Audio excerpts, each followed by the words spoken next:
Hello and welcome back, all of you amazingly professional consumers of Pax Dei and Pax Dei related content out there. I'm Altari, the Professional Gamer, and this is another episode of the PAX Friday Review, the show where we talk about all the fun, interesting, new, and exciting information that has dropped for Pax Dei over the last week. This week, we got what I would consider a very extensive breakdown of what goes into building in Pax Dei. This is a pretty technical breakdown, so I'm going to do my best to break it down into something that is more understandable for just the common man, as that is really what I am in this particular case as well.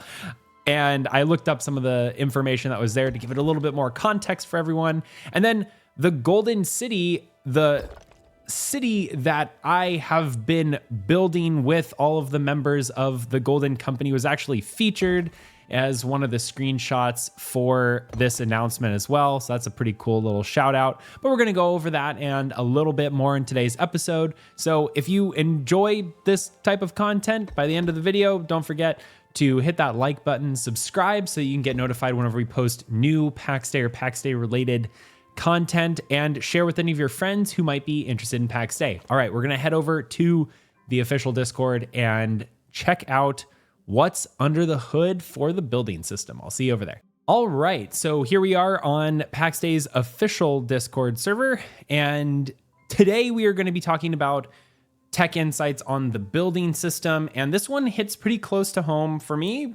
because, well, we have this really nice picture of the Golden City, which is the city that the Golden Company, the clan that I'm a part of, has been building since the very beginning of early access. You can see that it is quite a well-developed land now.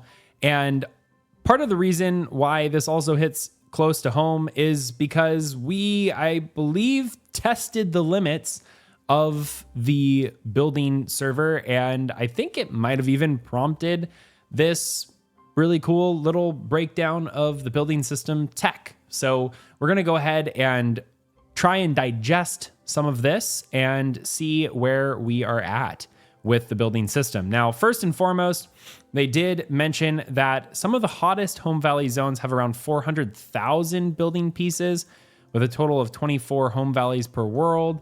There are many millions of pieces in each of those worlds, and the typical build rate is 10,000 new pieces per week in a single home valley. Now, I do believe that Dolavan on Danu is probably increasing the rate of that by quite a lot, as we have not stopped building since the literal first minutes of early access, and we don't plan on stopping anytime soon. First things first, they wanted to share with us the replication system, and pretty much what this system is, it seems it is a way for mainframe to reduce the memory storage requirements for all of the information about what we are building, and allows them instead to kind of have a server that manages all of that, and then it can kind of translate that information to a player's machine when necessary. So the instanced static meshes, or what they call ISM, and area managers are used to draw several, even thousands of pieces in one draw call instead of drawing them one by one. So what this means is when your computer is getting ready to load something in, it is drawing everything in as one chunk, as opposed to drawing individual contributing pieces one after the other, after the other, after the other. So what I think this means is that if you have 50 walls that are all placed in a weird configuration, then the ISM, or instanced static meshes, are going to load in as one chunk, not 50 independent chunks all in the same place. So for all of those area managers, you can control all props and building pieces in their areas, and they handle the creation and destruction of building pieces and props, integrity calculations, all other things, including the instanced static meshes, or ISMs. The area manager looks at all of the standard building pieces in its area, not the crafters nor the containers, and sorts them spatially, then inserts them in a custom ISM, or instanced static mesh, And that's what allows the magic of Pax Dei to happen. Now, with that being said, they're still doing additional stuff here. Specifically, in addition to the buildings, they have containers, crafters, and decoration pieces that need to be drawn, and most of them have their own gameplay functionality. So we've actually talked about this on the channel previously, where, you know, for each individual container, there is a database that is required for it, where there is specific inventories and slots and what slot it's actually located in. These are all things that have to be saved on the server. And for crafters, it's all of the data for what the player can actually see versus what is totally available on that crafter. And then for decoration pieces, you know, again, it's what is unlocked and what is capable and what a player can see or can't see. And all of these props are standard Unreal actors or things that can act upon the game. But contrary to the buildings, you can see from pretty far away, they spawn only around the character inside of a specific streaming distance. Again, the reason for this most likely is because it's a lot more data that is contained within all of those containers. I mean, if you walk near a area and it has 50 boxes all stacked on top of each other, it's going to be a lot more to load in when all of those boxes are full and all of that data is there, or at least that's what I'm pretty sure this means. So let's take a look at this really, really quickly here. And you can see this. So as they're moving by, you can see the purple's getting ready to activate, and then they get near it and it's starting to activate there, or getting ready to deactivate. There you go. Now it's streamed in because they got close enough. Now it is getting ready to deactivate.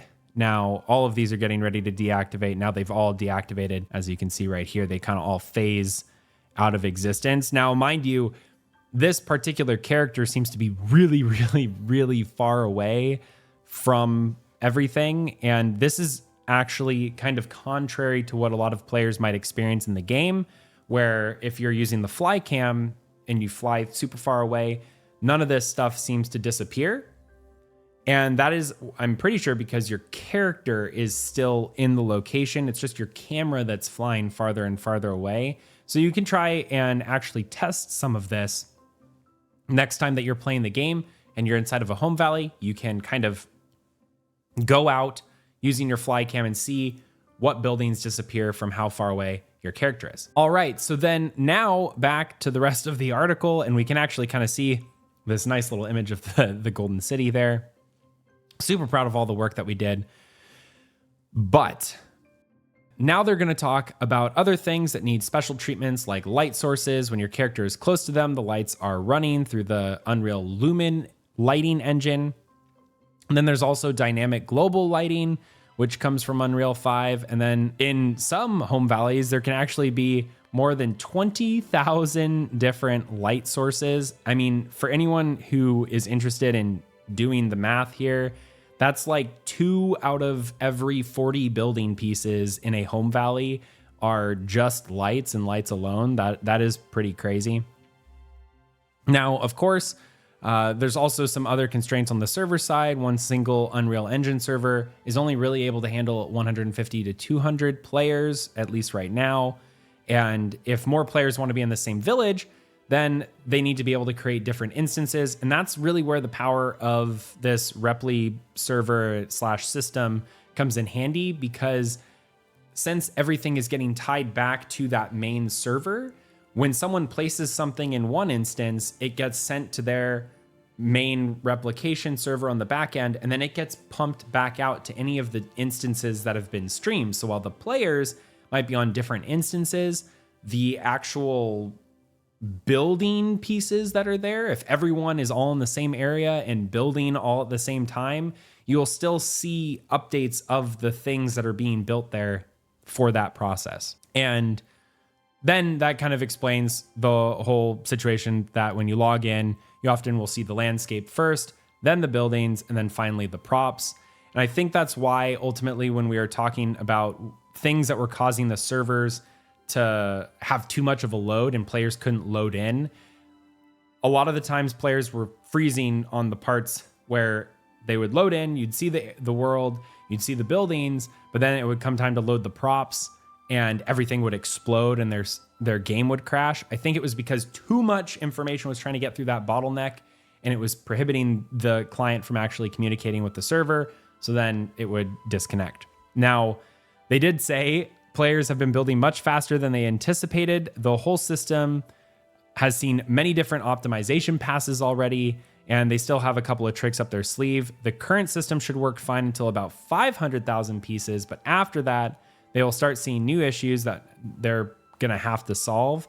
The good news, though, is that they already have plans to scale the system out to 1 million pieces per zone, but they said that that is a story for another time, and that's what we'll leave it at, is a story for another time.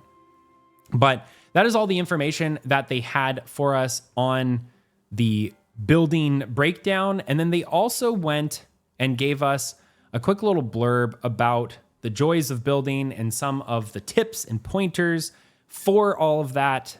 And specifically, we got a couple of bits of information from some of our channel's favorite people to go and talk to. We have Yuri, who we actually featured one of their builds on a couple of videos way back before the launch of early access. Same with Duane, we actually featured here in our first Creators of the Creation video. That is a series that I would love to bring back at some point in time. And then also we got Nina96 from clan Virtus Custodes. Then we got another set of builds from Zalif and Kay from Linwood. And they responded a little bit about kind of their experiments and experiences with the building system so far in Pax Dei. And really, the main takeaways from their advice is to just experiment and get creative with things, and then focus in on the details of what they're building. Understand kind of what a player is going to experience when they come in, what they're going to see, how they're going to see it, the perspective that they're most likely going to be seeing it from, and pay attention to all of those various bits of detail, because it's the tiny bits of detail that players, once they see it, it suddenly becomes something that's really cool. But most of the time, it's not something that they're going to directly see. It's just going to be something that makes it all as a whole feel a lot more complete and a lot more creative. And I also recommend to think outside of the box for the projects that people are building. Now, when you're preparing for a build, you really want to kind of gather all of the different resources that you're going to need beforehand, so you can at least start to scope things out, place all of your different kind of skeletons or scaffolds of what the building is going to look like. And then obviously you want to pick an ideal location and utilize the location to your advantage. Don't just have a location. Do more with it. Utilize the area that's around you and build it into whatever your build is. And then obviously don't be afraid to try things out. And if they don't work, try new things. That's obviously something that is just useful in life in general. But one of the advices that I have that I don't think anyone explicitly mentions here is think about how you're going to put a roof on this thing. And we do mention stability. Oh, and it does look like we mention roofing in upper levels. Think about what the top of your building is going to look like first, and then build the stability in such a way where that roof is going to work. Too many times we see really, really good floor plans, and then everything kind of falls apart on the roof, and it just makes everything else look kind of sad. Also, use all the lighting that you can. It really can change the mood of a building. If you have no lighting, then it's not going to accentuate one thing versus the other. And then also balance the functionality of your build also with the aesthetics. Everyone's going to have a different balance. Some people are going to be like full functionality and other people are going to be fully aesthetics. Some marriage between those two is really going to make your build feel accentuated and unique.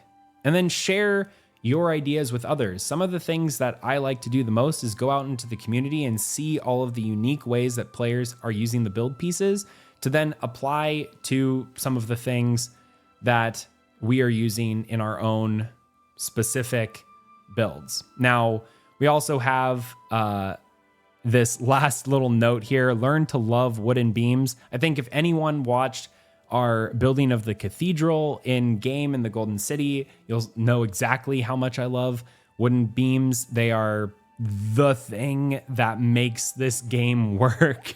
And while you do have to use a lot of them, the amount of shapes that you can get from them when you mold them together, the patterns, they just really tie everything together. Now, we did get a bunch of different screenshots from a lot of the different builds that exist in game, and I highly recommend you go and check them out on Pax Dei's official Discord post for it, as that's where they are located.